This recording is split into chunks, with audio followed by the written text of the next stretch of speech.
Padre amado, gracias por el enorme privilegio que tenemos de poder estar en tu presencia, de poder venir y acercarnos al trono de tu gracia por este camino que es nuevo y vivo y que ha abierto Jesucristo por nosotros al morir en la cruz. Señor, el velo ha sido rasgado para que nuestro acceso sea franco, para que podamos estar firmes en esta gracia tan maravillosa que tú nos has traído al darnos a tu Hijo, para que Él muriera a nuestro favor y en nuestro lugar. Señor, gracias por esta amplia y generosa entrada que tú nos das a esta gracia en la cual estamos firmes.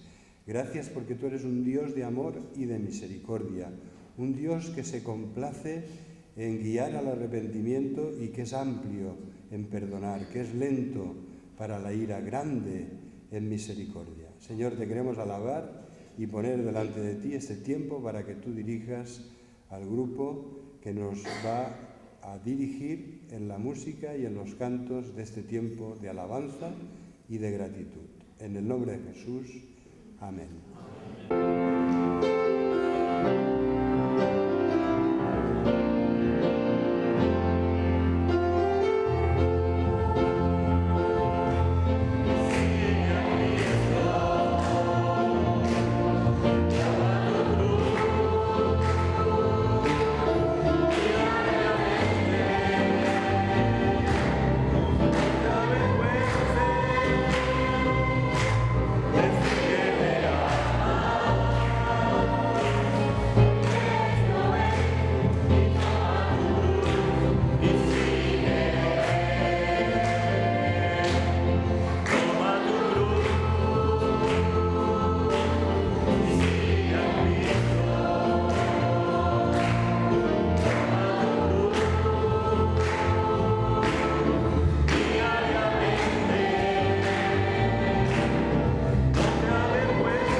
Jordi, que es la Biblia textual,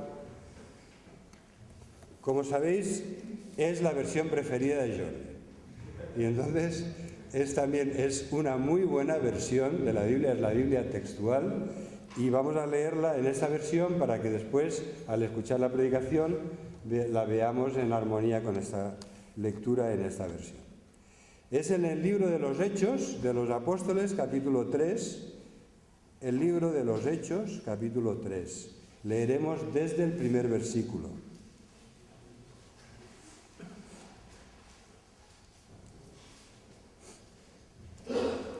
Cierto día, estoy leyendo en el libro de los Hechos, capítulo 3, versículo 1. Cierto día, Pedro y Juan subían al templo a la hora de la oración, la novena, y era traído cierto varón que estaba cojo desde el vientre de su madre, a quien ponían cada día a la puerta del templo, la llamada Hermosa, para pedir limosna a los que entraban en el templo. El cual, viendo a Pedro y a Juan, que estaban por entrar en el templo, les pedía limosna. Pedro entonces, con Juan, fijando los ojos en él, dijo: «Míranos». Y él les estaba atento esperando recibir algo de ellos. Pedro dijo: «No tengo plata ni oro, pero lo que tengo te doy. En el nombre de Jesús de Nazaret, el Mesías, anda». Y asiéndolo de la mano derecha, lo levantó, e inmediatamente fueron fortalecidos sus pies y sus tobillos.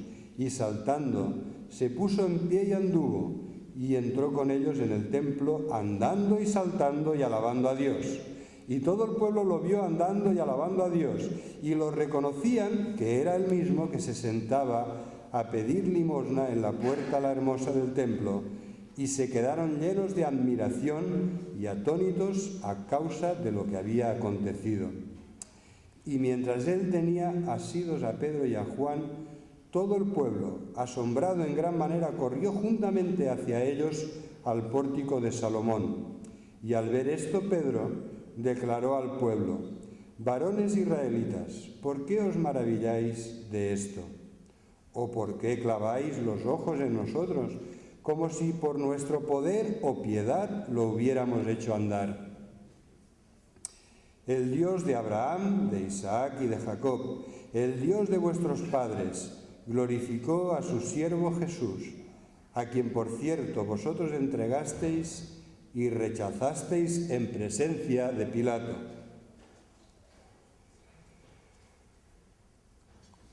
Cuando, por cierto, vosotros entregasteis y rechazasteis en presencia de Pilato cuando éste había decidido soltarlo. Pero vosotros negasteis al santo y justo y pedisteis que os fuera concedido un hombre homicida, y matasteis al autor de la vida, a quien Dios resucitó de los muertos, de lo cual nosotros somos testigos. Y por medio de la fe en su nombre, a este que veis y conocéis, su nombre lo ha fortalecido, y la fe que viene por medio de él le ha dado a este total sanidad delante de todos vosotros. Y ahora, hermanos, yo sé que lo hicisteis por ignorancia, como también vuestros gobernantes, pero Dios cumplió así lo que había predicho por boca de todos los profetas, que su ungido había de padecer. Por tanto, arrepentíos y convertíos, para que sean borrados vuestros pecados». Hasta aquí la palabra de Dios. Pedimos que la bendiga en nuestros corazones y que ayude a Jordi al exponerla. Y esto vamos a hacer ahora al orar por él, para que el Señor le unja con su espíritu y nos llegue su palabra con toda claridad. Sí, Padre amado, gracias, Señor, por Jordi, gracias por su ministerio de la palabra. Señor, te pedimos que estés con él, que le llenes de tu espíritu, que él pueda hablar con tu santa unción, que él pueda transmitirnos tu voluntad para nosotros, para este momento tan especial que estamos viviendo. Señor, llegamos aquí trabajados y cargados y queremos pedirte que tu palabra nos traiga consuelo, nos traiga edificación, nos traiga exhortación y llene nuestros corazones de tus promesas y también de tu santa voluntad. Señor, ayúdanos a andar en tus caminos. En el nombre de Jesús. Amén. Amén. Buenas tardes a todos. Siempre es emotivo y siempre es algo serio compartir la palabra de Dios, porque no quieres decir nada que realmente no sea lo que la palabra de Dios dice, y eso pone nervioso. Pero bueno, es lo que es y es lo que nos toca. Cuando haces algo porque crees que Dios te llama a hacerlo, aunque sufras, aunque te pongas nervioso, tienes que hacerlo. Y tienes que hacerlo lo mejor que sepas, lo mejor que puedas. Bien, mi idea es limitarme a exponer lo que hemos leído, ir exponiéndolo con la ayuda del Señor. Todo este pasaje todo esto sucedía en una época en que en Jerusalén había descendido el Espíritu Santo, y es de lo que habla el capítulo 2 de Hechos de los Apóstoles, sobre los apóstoles. La gente decía, se burlaba, porque les oía hablar en diferentes idiomas y les entendían, y la gente decía, están borrachos. Entonces Pedro hace un discurso del cual hay 3.000 personas que doblan sus rodillas delante de Jesús como Señor.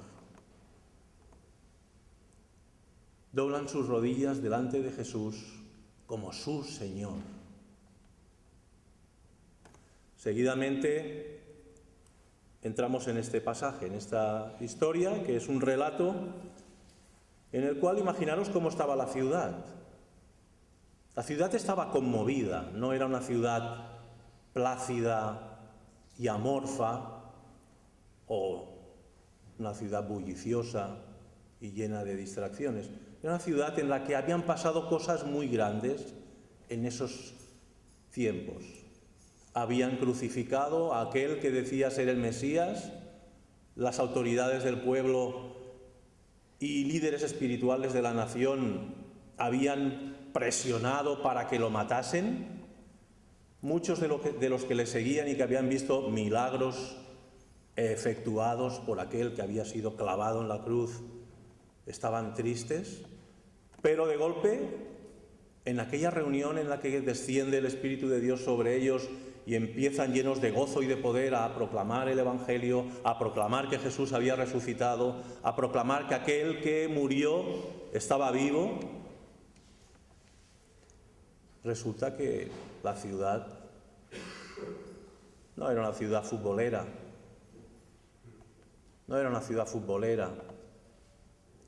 una ciudad que de alguna manera pierde de vista lo más importante, por lo que algunos en un tiempo llamaron pan y circo.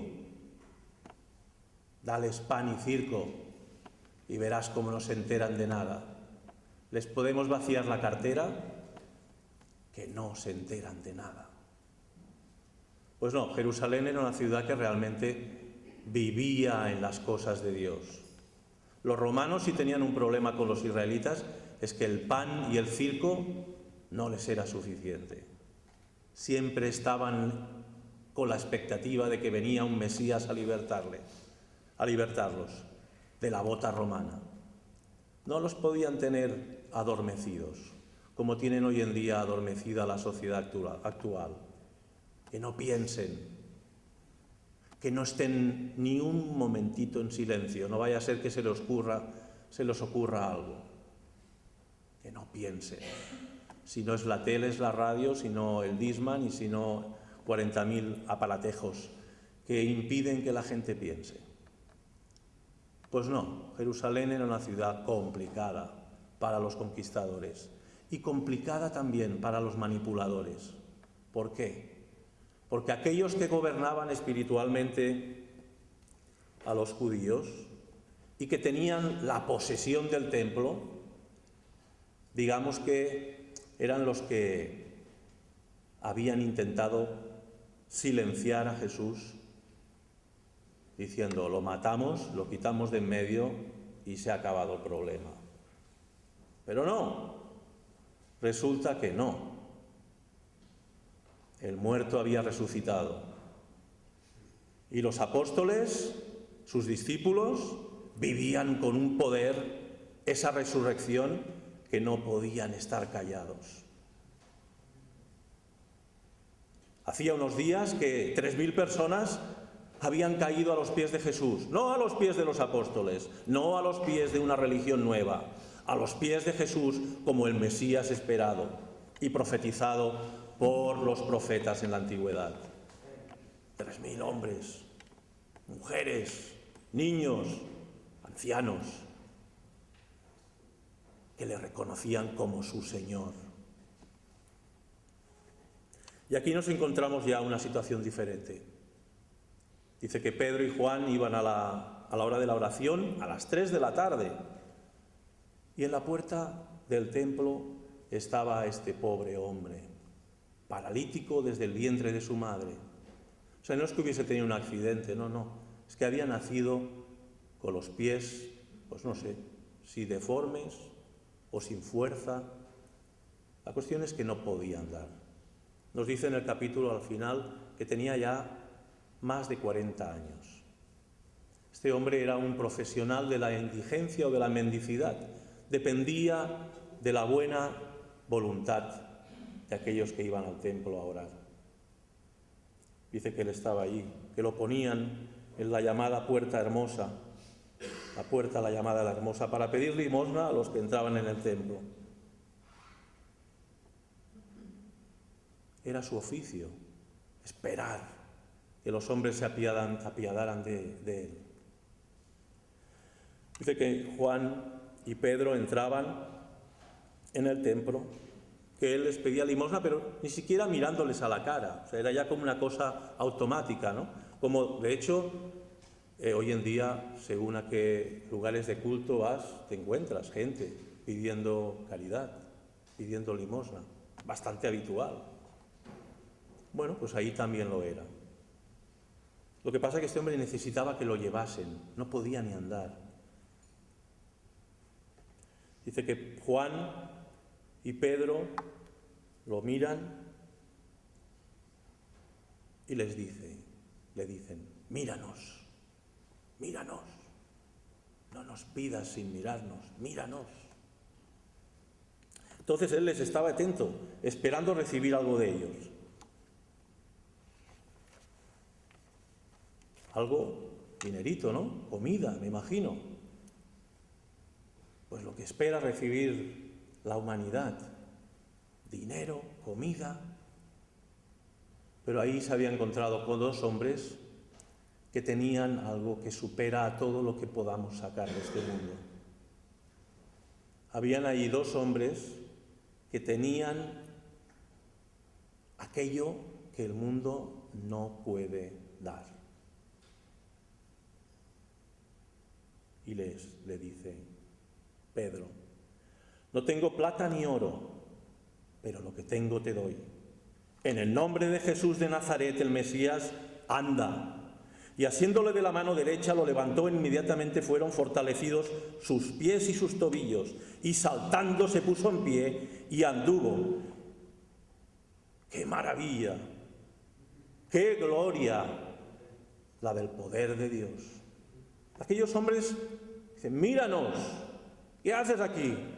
Pidiendo limosna. Espérate, que yo tengo algo que no es ni oro ni plata, ni oro ni posesiones. Pobres eran los apóstoles. Pero tengo algo que vas a ver lo que va a hacer con tu vida. Tengo algo que va a cambiar tu corazón, que va a sanar tus pies, que va a darte una vida llena de amor a Dios. Llevaba ese hombre 40 años inválido o más. Imaginaros que igual lo hubiesen puesto sus padres ya a los 14 o 15 años a pedir en la puerta del templo. Era un religioso en potencia. ¿Os podéis imaginar que su modo de vida y su modo de ganancia, y posiblemente de sus padres, era lo que él recaudaba? Era lo que él recaudaba. Pero fíjate lo que le dice Pedro y Juan. Míranos, no tengo plata ni oro, pero lo que tengo te doy.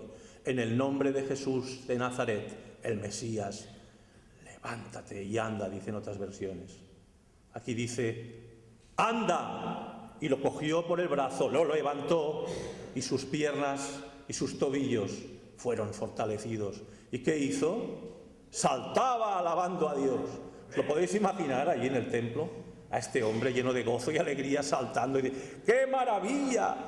¿Cómo saltan estos pies? ¡Qué bien, qué gozo! Nosotros caminamos todos los días, nos levantamos, pero si nos hacemos un poquito de memoria y vemos a nuestros bebés o a nuestros niños, ¿cómo les cuesta andar? Bueno, hay que unos equilibrios. Pero es que este hombre dice que saltaba y andaba, o sea que todo el poder regenerador del Espíritu de Dios había entrado en ese hombre, lo había levantado de su indigencia y de su necesidad total y plena, desvalido como toda la humanidad, desvalidos, incapaces. Esa es la verdad del hombre, esa es la verdad del hombre. El hombre no es bueno, el hombre no es poderoso, el hombre no es sabio con las cosas de Dios. El hombre con las cosas de Dios es un negado total, ciego, sordo, mudo, paralítico. Solo el poder y la gracia misericordiosa de Dios puede hacer que los hombres veamos, que los hombres oigamos, que los pies se nos vuelvan verdaderos para poder seguir a Dios. Eso solo lo puede hacer Dios. Solo lo puede hacer Dios. Y el Evangelio es poder de Dios para salvación a aquel que cree. ¿Y por qué cree? Porque Dios nos da la fe. Y ese hombre saltaba alabando a Dios por allí, por el templo. Dice en el versículo 9 y 10, y todo el pueblo lo vio andando y alabando a Dios, y lo reconocían que era el mismo que se sentaba a pedir limosna en la puerta de la Hermosa. Y se quedaron llenos de admiración y atónitos a causa de lo que había acontecido. Esa es la actitud normal de la condición humana, cuando ve algo sobrenatural. Es interesante esto, qué interesante que es. ¿Qué le habrá pasado? Entonces, esa es la primera reacción. La segunda es, ¿quiénes son esos dos? No son Pedro y Juan los que la están liando y conmoviendo toda la ciudad. Son ellos, Pedro y Juan. Entonces, fijaros, la humanidad siempre mira lo que ha pasado y luego mira la actitud, digamos, secundaria. ¿Quién ha sido? ¿Quién lo ha hecho? ¿Qué le ha pasado a ese hombre? Mira, pues está saltando, era el cojo que estaba ahí, 40 años que le hemos ido dando nuestra limosna, y ahora ¿a quién se la daremos? Ya vendrá otro. Hay muchos. Pero estaba saltando, lleno de gozo y alegría y fortaleza. Esa es la reacción de la humanidad. Mira el milagro, es interesante. Mira aquel que produce o que de alguna manera está relacionado con el milagro y también se quedan bocabadats. Pero fijaros lo que les dice Pedro. Versículo 11 y 12. Mientras él tenía asido a Pedro y a Juan, todo el pueblo, asombrado en gran manera, corrió juntamente hacia ellos al pórtico de Salomón. Y al ver esto, Pedro declaró al pueblo: varones israelitas, ¿por qué os maravilláis de esto? ¿O por qué claváis los ojos en nosotros, como si por nuestro poder o piedad lo hubiésemos hecho andar? ¿Por qué nos miráis a nosotros, como si por nuestro poder o piedad lo hubiéramos hecho andar a este hombre? No nos miréis a nosotros. Mirar en otra dirección. Sí que es verdad que hemos dicho, no tengo plata ni oro, sino lo que tengo te doy, en el nombre de Jesús de Nazaret, el Mesías. Anda. Pero no lo hemos hecho nosotros, no somos nosotros los autores de este milagro, no somos nosotros los que hemos dado vida y vida en abundancia a las piernas paralíticas desde el nacimiento de este hombre. Eso es lo que tiene que provocar reacciones en el pueblo de Dios y en un mundo que necesita tocar y ver. Un mundo que necesita tocar y ver. Que le presentan a cualquier hombre que hace cosas especiales y se van corriendo detrás de él. Y eso pasa. Eso pasa, desgraciadamente. Hay hombres y mujeres que hacen señales y en vez de decir, no me miréis a mí, mirar a Jesús, el autor y consumador de la fe, mirarle a Él, que Él es el que realmente tiene poder, se ponen en el centro y se ponen para que le sigan a ellos. Pedro no hace esto, Juan no hace esto. Los apóstoles no hicieron esto. Siempre, siempre, siempre señalaron a Dios. Señalaron al Hijo Eterno de Dios, Jesús. Señalaron al Espíritu Santo como el autor de todo milagro, el autor de toda señal y el autor de toda conversión. No somos nosotros.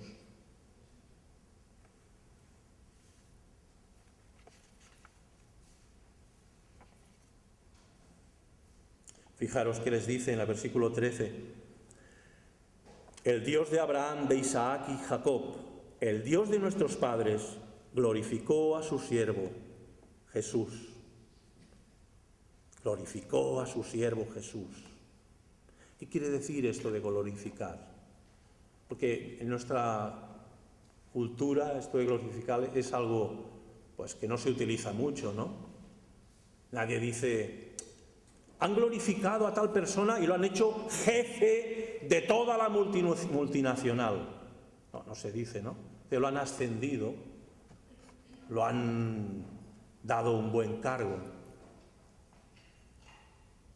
Pero la palabra glorificar tiene que ver con ascenso, tiene que ver con que realmente Jesús ha sido glorificado a unos lugares y a unos niveles que, humanamente hablando, no podemos entender. Pero lo que la Biblia enseña, y luego lo leeremos, es que Jesús es el Señor del universo. Es el Señor del universo, que toda rodilla se doblará ante Él, que todo lo creado se postrará ante Él. Ese es el tipo de glorificación que Dios ha hecho con Jesús.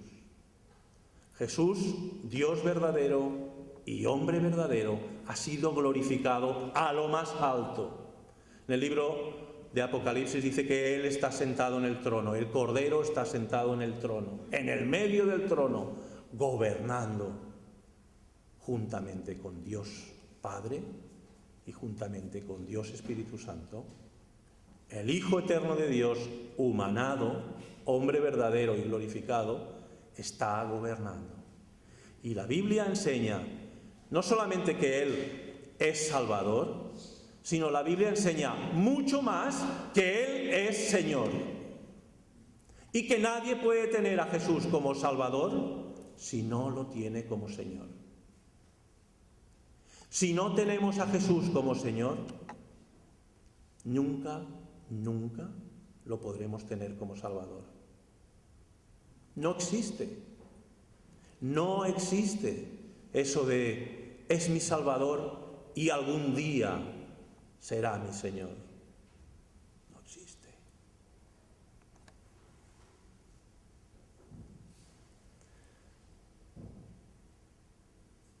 Dice que glorificó a su siervo Jesús, a quien por cierto vosotros entregasteis y rechazasteis en presencia de Pilato cuando éste había decidido soltarlo. Pero vosotros negasteis al santo y justo y pedisteis que os fuera concedido un hombre homicida. Y matasteis al autor de la vida, a quien Dios resucitó de los muertos, de lo cual somos testigos. Y por medio de la fe en su nombre, a este que veis y conocéis, su nombre lo ha fortalecido, y la fe que viene por medio de él le ha dado esta total sanidad delante de todos vosotros.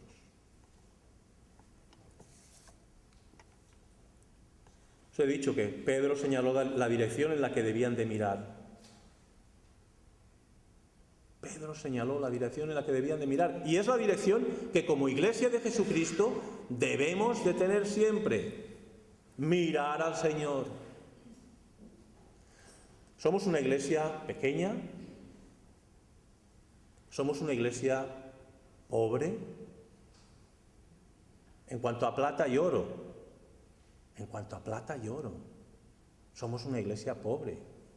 Igual hay algún que no es tan pobre, pero vamos, en general es una iglesia pobre. Como la iglesia de Cristo durante siglos y siglos.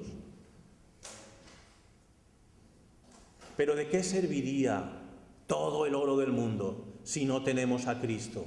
Y no podemos dar el Evangelio gratuito, con la libertad y el poder y la autoridad que nos da la presencia de Dios en su iglesia. ¿De qué nos serviría? ¿De qué sirve la iglesia millonaria? ¿De qué sirve si Cristo no vive en ella? ¿De qué sirve todo eso? Y de hecho, ¿de qué sirve el dinero si no tienes a Dios en tu corazón?